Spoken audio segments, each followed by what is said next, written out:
जग जाहिर है। Usama bin Laden को इलाहाबाद में नहीं पकड़े गए थे, वो एबोटाबाद में पकड़े गए थे। तो इसलिए पाकिस्तान का जो पिछले 3-4 दशक का इतिहास रहा है वो उनके प्रतिनिधि मंडलों के सामने आएगा। और कोई शक्ति है, ये हमारी कमजोरी नहीं है, क्योंकि यही चीज है जो हमको पाकिस्तान से और बाकी ऐसे मुल्कों से जहां पे इस तरह की बोलने की और अपनी बात कहने की आजादी नहीं है, उससे फर्क करती है। तो इस देखिए 7 प्रतिनिधि मंडल, जिसमें भारत के कूटनीतिक विशेषज्ञ भी शामिल थे और उसके साथ साथ विभिन्न राजनीतिक दलों के संसद में जो नुमाइंदे हैं वो भी उसका हिस्सा थे। उन्होंने जो अपनी बातचीत में पाया, जो उन्होंने संज्ञान में लिया, वो उन्होंने प्रधानमंत्री को बताया। प्रधानमंत्री ने गौर से सुना।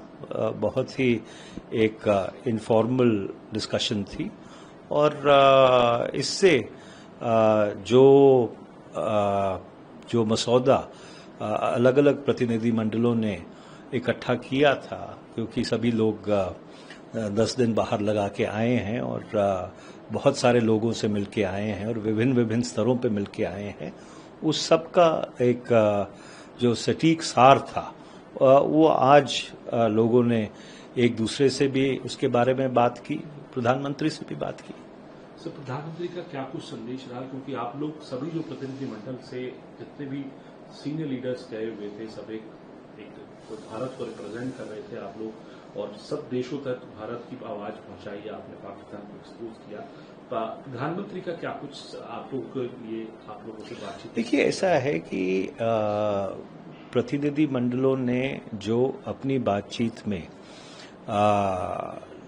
लोगों को अवगत कराया, जो उन्होंने अपने संज्ञान में लिया, उसके ऊपर चर्चा हुई। और अब ये भारत के विदेश मंत्रालय पे निर्भर करता है, क्योंकि कूटनीति कोई T20 का मैच नहीं है। और अब ये विदेश मंत्रालय के ऊपर निर्भर करता है कि जो पौधे ये प्रतिनिधि मंडल लगा के आए हैं कि पाकिस्तान को अंतर्राष्ट्रीय स्तर के ऊपर राष्ट्रों की मुख्य धारा से अलग किया जाए, उसको वो कैसे आगे लेके जाएंगे।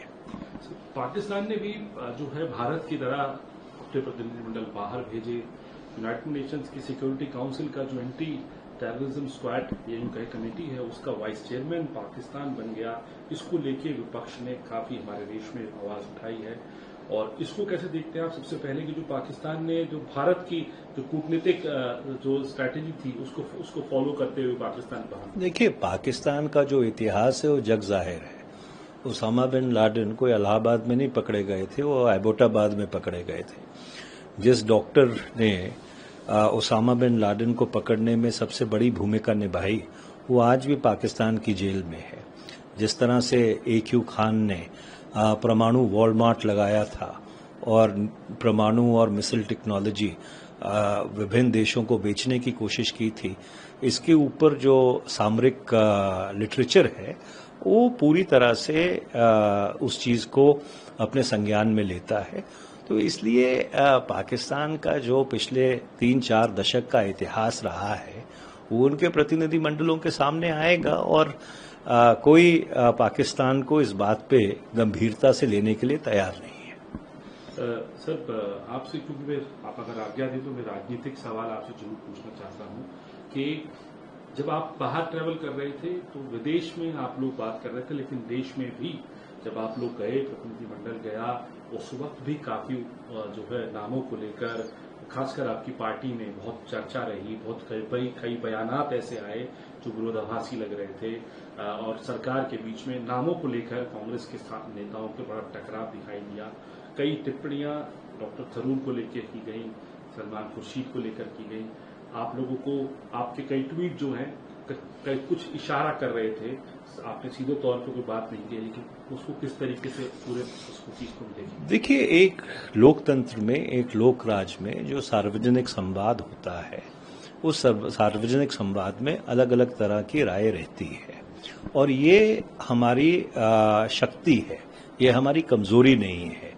क्योंकि यही चीज है जो हमको पाकिस्तान से और बाकी ऐसे मुल्कों से जहां पे इस तरह की बोलने की और अपनी बात कहने की आज़ादी नहीं है, उससे फर्क करती है। तो इस चीज को एक रचनात्मक दृष्टिकोण से देखने की जरूरत है, और जो हमारे लोकतंत्र और लोकराज की शक्ति है, उस शक्ति में, उस लोकराज में, उस लोकतंत्र में अलग अलग लोग विभिन्न विभिन्न राय रख सकते हैं।